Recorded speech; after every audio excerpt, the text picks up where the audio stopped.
Hello, this is Ed-Oakley of Enlightened Leadership Solutions, and today's video is about the hard part and soft parts of your role. Now, any organizational process, it has two parts. In fact, any organizational change, any organizational function has two parts. First part is the hard part. The hard part is the processes, procedures, the way we do things, the rules, the guideline, the metrics, the tools, and so forth. That's the hard part. The soft part is the people side. It's the ideas, concerns, fears of people, the resistance to change. It's also their excitement. It's their buy-in to what needs to be done. It's all the people side, both the positive and the negative, if you will. Now, which is more challenging in your experience, the hard part or the soft part?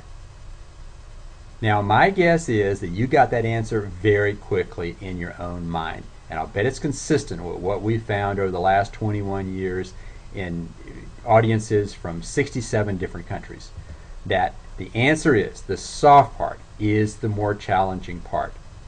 And why might that be? See, the hard part is what we've learned. That's what we've been educated. We've learned the how-to. We may have learned formally or through experience, but we've learned how to do this particular business. We've learned how to do medical kinds of things. We've learned how to do math. We've learned how to run a business or whatever it is. We've learned how to teach, whatever it is we've done.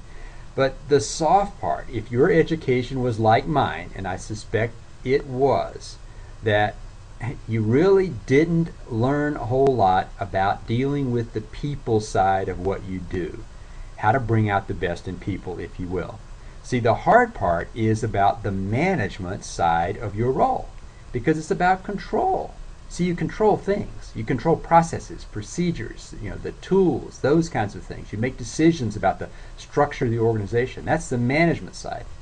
But the soft side, the people side, is about bringing out the best in people. That's the leadership side of your role. Now, another question for you. Which is more important, the management side or the leadership side of your role?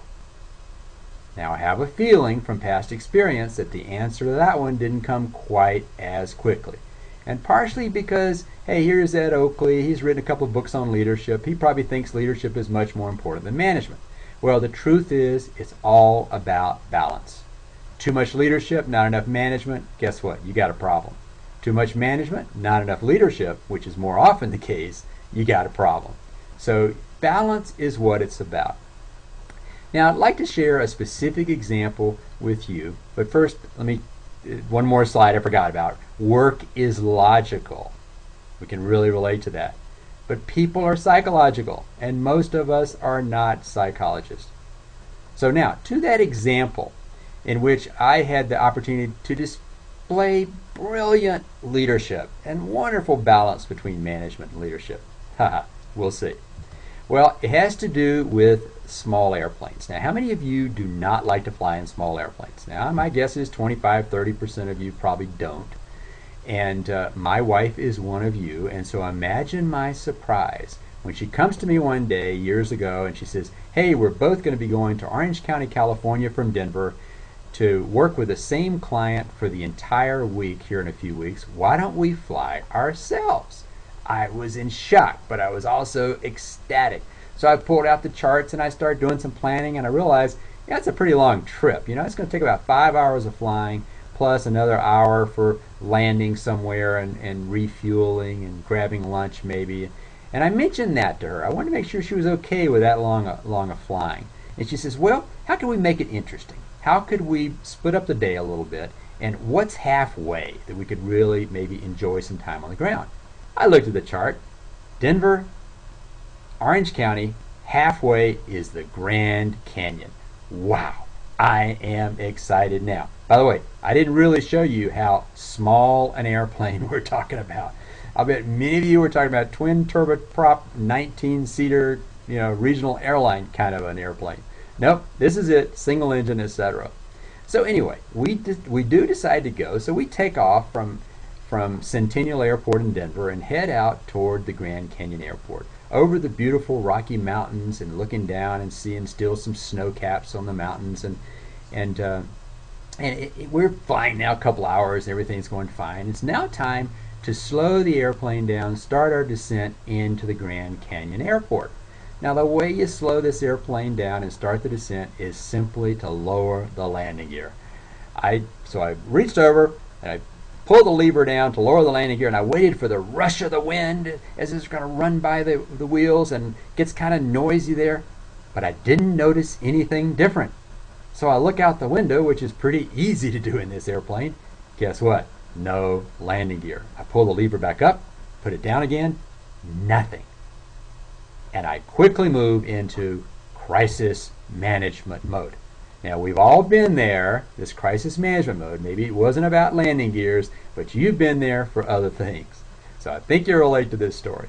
I contact air traffic control, tell them what's going on, and I start circling while we deal with the issue. Now, immediately I look over on the left-hand panel to the circuit breakers, and I really don't see any issue over there, so I think, what else? Well, if I pull the yoke back, suddenly raise the nose up, maybe the centrifugal force, maybe they're just stuck in the wheel wells for some reason. Maybe there's a bird's nest that I didn't see in there or something when I did the pre-check. And so I pull back on the yoke, raise the nose, centrifugal force, nothing happened except I heard a yelp in the seat beside me. My wife says, "What are you doing?" I think I scared her. I guess I could have told her I was going to do that. What do you think? So, guess what? I've already run out of ideas, and I know there are plenty in the manual, but I don't remember what they are. So I turned to my wife and I said, well, I don't know, guys, how do you think I said it? I probably said it something like, "Darling, sweetheart, honey, would you be so kind as to find the owner's manual in my flight bag?" Yeah, right. So she finds it. I said, "Okay, would you be so kind as to find the emergency procedure section?" She finds that in the inoperative landing gear part. She finds it. She hands me the manual. The first thing it says is, "Find the electric hydraulic pump circuit breaker on the panel to the left." Hey, I kind of already looked at the circuit breaker. So what's the next piece? Wait a minute. Slow down, I thought. Slow down. Maybe I should actually find the electric hydraulic pump circuit breaker. So I look over the panel. There are about 30 circuit breakers, and I'm scanning these things, and I scan them once, twice, 3 times. I'm not seeing it. Finally, I'm kind of excited here. I have to admit to you, this has never happened to me before. So finally, I start reading the name above each circuit breaker, and I get to like the 3rd row, halfway down the 3rd row, and it says elect hydr. Ah, there it is. And is it sticking out a little bit? I just kind of push on it. The landing gear goes down. The airplane starts slowing. I breathe a huge sigh of relief. And my wife bursts into hysterical tears, crying uncontrollably. Folks, my wife had been sitting there this entire time with the belief no landing gear means you crash and you die. She literally thought we were going to die. Now folks, there is the management side of my job here as a pilot of this aircraft, and there's the leadership side. Now the management side is about controlling the airplane, the navigation and the communication and all that stuff. It's what to do, right? How was I doing on that on a scale of 0 to 10? Maybe 6, 7, 8. I guess I solved the problem eventually. It was a little slow, but I got it done, so I guess I had a reasonable score.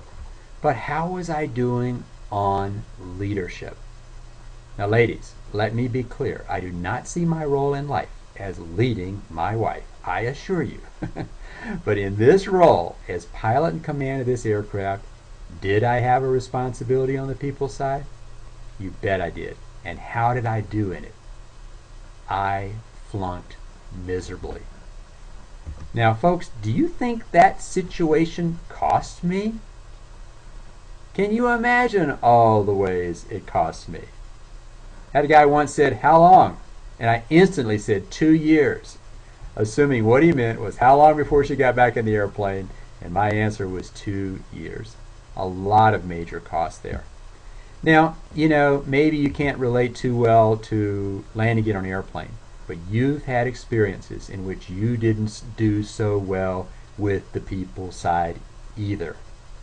And wow, what would it have taken me in that situation to take 20 or 30 seconds just to turn to my wife? By the way, we had an hour and a half fuel on board. We We could have flown for a long time. There was not a time urgency here. Important, but not urgent. I could have easily turned to my wife and said, honey, don't worry about a thing.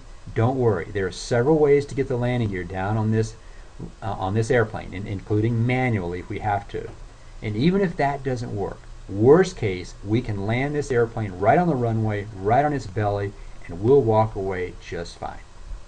Wow, what did that take? Hardly no time at all. And that could have made all the difference in the world. So what's the situation you've experienced, and what were the costs to you and the organization when you didn't do so well with the leadership side, the people side? And perhaps even more importantly now, what would be the value to you to learn how to be more effectively, to deal more effectively with the people side, the soft side of your role?